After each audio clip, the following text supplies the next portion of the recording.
Tuni ni sim somni lamul kumsang ni le somni lagum ni kho injong Thadou thusoh akonin vanoi thusoh dang ho Thadou pa wa ngai la na nei ki taw hite thusoh ni sima ke ma wa si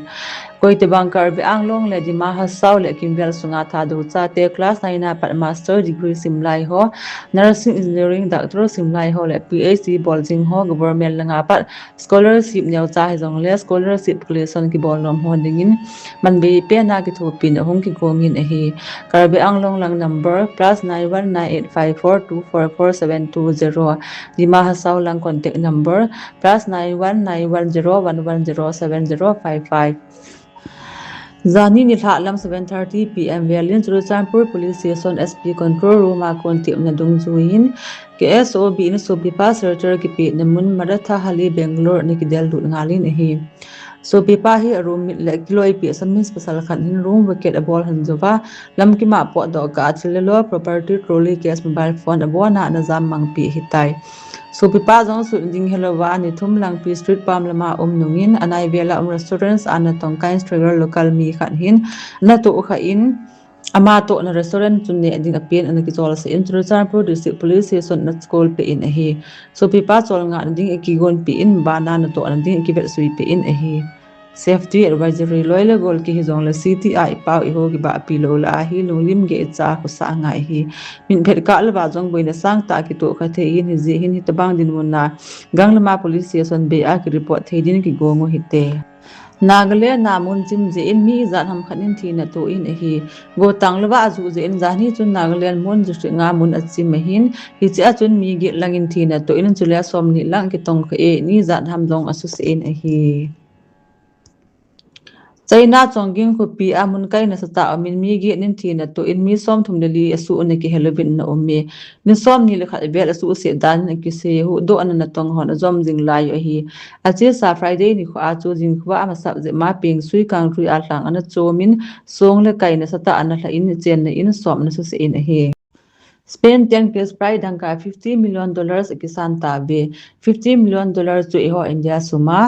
482.56 crore of rupees hi sumtam ta hi tai boranga dim se ninte pasal hat ta mi nga tabangin namkola pujonante Argentina 10 $33 million kisan ki tabe $33 million to iho India suma 318.95 crore of rupees ti hobel hi phamai hi tapoi tammong mong hi tai England 10 $29 million ni kisan ki tabe iho suma 279.23 crores ti hobel hindi tamdan chu to na thu hi ki tapoi 4567 a chai na changi hon jong sum kisan che bi azaw jo si ni kisan hi USA President Donald Trump ki pa man ho min lo pi te program ki chai tai tu kung World Cup final match ki chip chu bet nong mong nge alanga thep naw ha naw ki bang chen hi ji chun aki zo thei tapowin wanoi mi hem pumpin adip lai ki dop jengun ki che pha sung jong 125 minutes including extra times api bewin hi ki zo to thelwa am lai ta chu nom na hi ki ni akachai kon chen Spain ten champion cup ki dop ta ve wanoi lung lai sa Spain ten superstar lemini yamal le marshal kurili te ni ki chep jong vet nom le e alang khat na lion Messi fans zo se ve le it ako alo abalun Argentina te athi ki papi banoya adim set ki ni ako alo zo se amai mol de tawi Long ding 2030 World Cup ding le Ronaldo Messi Neymar Chile star player tamta zaw loading hitai mo sanga thim do fel do na so bet no zo tampi mel mu kin tiu hi